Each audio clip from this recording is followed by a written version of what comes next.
Hello everyone. I know that it's a little bit more zoomed in. I hope that you like this camera angle a little bit more. And I wanted to talk to you all about my most anticipated releases of the next year, which is a good solid 5 books, I think. So I'm going to start with oh wait, it's like 6. Oh well, too bad. First one is going to be a Talking Stories book. I have no idea if they've given it a name. They most certainly have not announced a cover yet, because I would have heard about it, and I'd probably put it up here. But you know what? It's not up here, so too bad. But that is definitely one of my most anticipated releases of next year, because I love the idea of cosmic horror. It's something that I find throughout a lot of books that I just typically love, or at least with their premises. And he said the Minton family, really. It is like a Lovecraftian apocalypse, which, if you ask me, is super interesting, because two of those are some of my favorite genres. I love Lovecraft, or that sort of horror, that cosmic horror of I have absolutely no idea what's going on and is like bone-chilling, even though it doesn't really scare me. I just think it's very fascinating and very interesting, because I love space. And then Apocalypse, I love a good post-apocalypse, because being able to have that, it's like the importance of history is there. We're going on with our lives, but something in the past is just dragging us down. Something important happened in the past. Is there a way to fix this? Can we really escape our own hubris? Is mostly what it is 99% of the time in a post-apocalypse. Like, humanity did something to themselves. Fuck. But I'm so interested in it. And I cannot wait to get more news on it. I'm hoping to go in mostly blind after his pitch at some point. Or he made a pitch a while back. And I'm like, ooh, yeah, I really like that. I'm gonna put that. That's so interesting. Now, for the next book, I think they said their first book would be coming out next year. I hope that's true. The next book is going to be Tears of the Fallen. I think that's the right name. I was just reading it, like, last night, by Chance Dillon. I'm so excited for Chance to get his book out, because come on! Think about that. He's my friend, and he's publishing a book. I don't know if he's put his cover out into the ether yet, so I won't show it, but, oh man, it's so cool. And as I was reading it, it's like, he is a giant, he's talking about this big-ass tree. I'm not going to talk about it too much, but he's like, there's a big-ass tree! At least, that's what I think, because he's talking about a tree. And it's like, I love mythical trees. I'm definitely going to make a video about that at some point. Mythical trees. They're so cool, you know?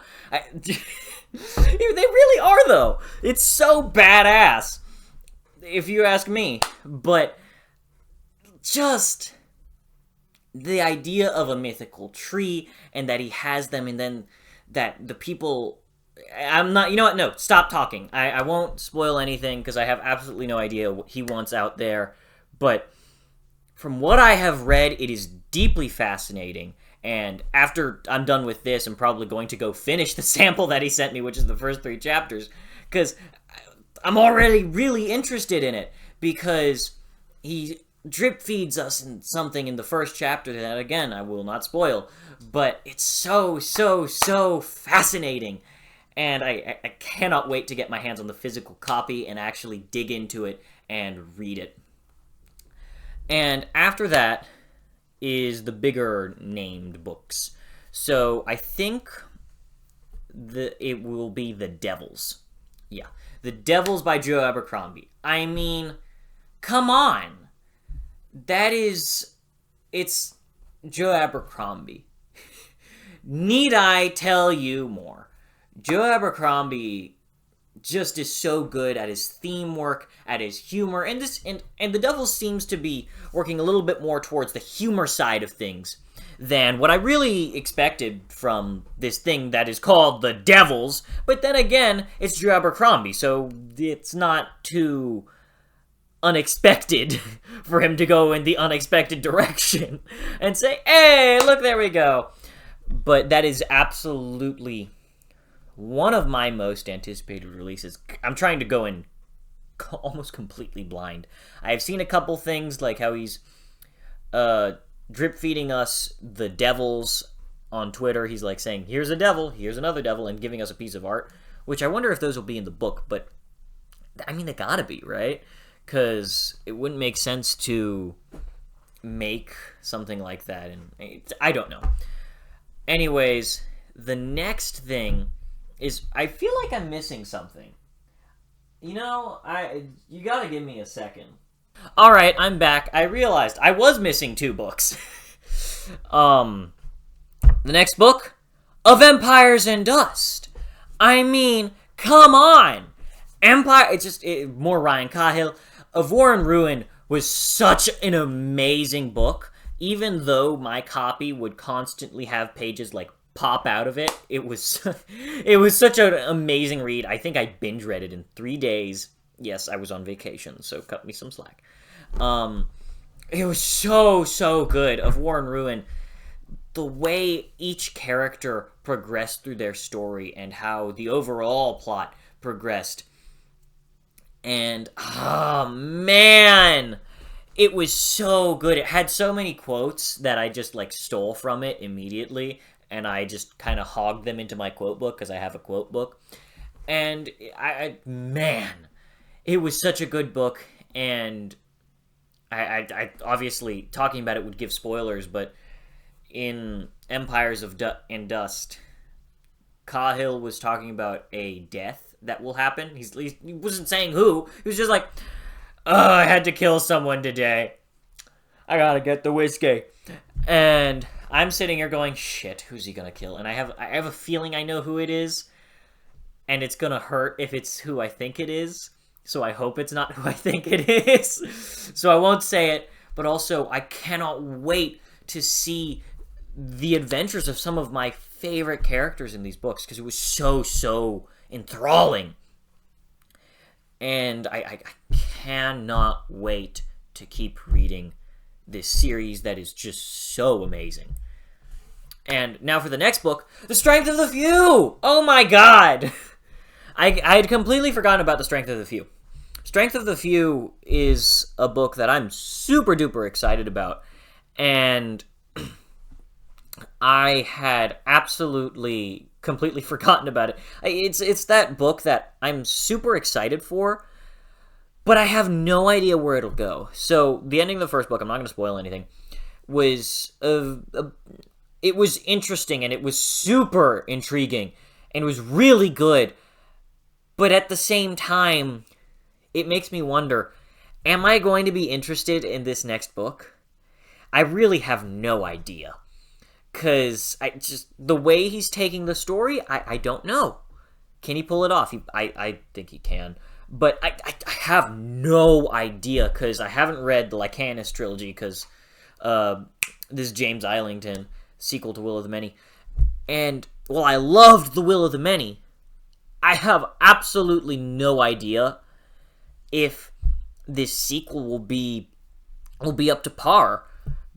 I think he can do it, but also I think it'll take a lot more work, because the ending sets such a groundwork for the rest of the series that's like, I have no idea what's going to happen now. And he has to work a lot harder to keep my attention for this next book. I know he will have to work harder, but it will also be deeply, deeply fascinating to see where he goes with it. Now, for the last, and this is so easily my most anticipated book of the year. It doesn't matter what else comes along, unless there's like Stormlight 6 coming out, which it won't be. Oh, wait, I am missing another thing. So, let me talk about my most anticipated, then I will talk about another most really anticipated book for me, honestly. But my most anticipated is Shadows Upon Time. Come on! The final book in the Sun Eater saga. Sun Eater's so good! It is one of my favorite series of all time. I think it is top 3. I'd say so. I think, thinking about it, Realm of the Elderlings, second is Stormlight, third is probably Sun Eater. So, I mean, come on! I'm so excited for Shadows Upon Time, because Disquiet Gods was my favorite book of the series and is one of my favorite books, period. It created a dynamic between two characters that it's one of my favorite types of dynamics. And again, I won't say what it is because it's a spoiler, but we get to further that in the next book. And the way Hadrian has been drip-feeding us throughout the entire series. He's been talking to us like, hey, here's this thing that's gonna happen in the end. Here's this thing that's gonna happen in the end. Here's this thing that's gonna happen in the end. And I'm just sitting here going, shit, what are you gonna do? What are you gonna do? What is going on? How is this gonna get from here to here? And I'm so fascinated by these characters, and I love these characters so deeply. And the trajectory they have taken from book 1 to this newest installment is amazing. It really is. And Christopher Rocchio has outdone himself time and time again. Each book is better than the last.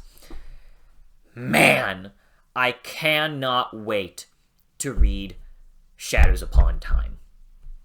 As I said, Sun Eater is one of my favorite series, and it is amazing to see that this year I'm getting one of the penultimate books in the Stormlight Archive, which is my second favorite series, and then another favorite series gets another installment, or the final installment next year. Ah, man! It's gonna be so good. I cannot wait for this book to come out. It's gonna be amazing. It's gonna be a blast. And, man. And now for my last book to talk about. It's the Secret Project 5. You know, Sanderson's absurd new secret project. I know this is a sequel to Sixth of Dusk, I believe, and I believe that's the name of it, but I know it's a sequel to it. It's the one with the birds, and I'm like, ooh, I cannot wait, because Isles of the Emberdark, I think is what the new book is called, and I'll put up the cover that we have for it here, and I can't get it out of my head. I'm so excited for this book, too, because I'm going in blind. I refuse to go in with any more knowledge than the name, and that's pretty much it. Sanderson books are some of my favorite reads. The only time I'd say they really failed for me was Mistborn Era 2. Excuse me, maybe that's just because I was on burnout, because I'd read Sanderson books for 4 or 5 months straight at that point. But man, I cannot wait for this book either. It's definitely up there, but not nearly as excited for it as Isles of the Shadows Upon Time. Anyways, I hope you all enjoyed. This was a blast to make. I just realized that I have had a crooked desk the entire time. I am so not caring. Tell me what your most anticipated books for next year will be. I just started realizing as I was making this video, there are so many more books that I had remembered being excited for next year. It's just that a lot of them don't have release dates, but they will be coming out next year, and I am so stoked for each of these books to come out. Anyways, I hope you all have a great day, and see you all next time.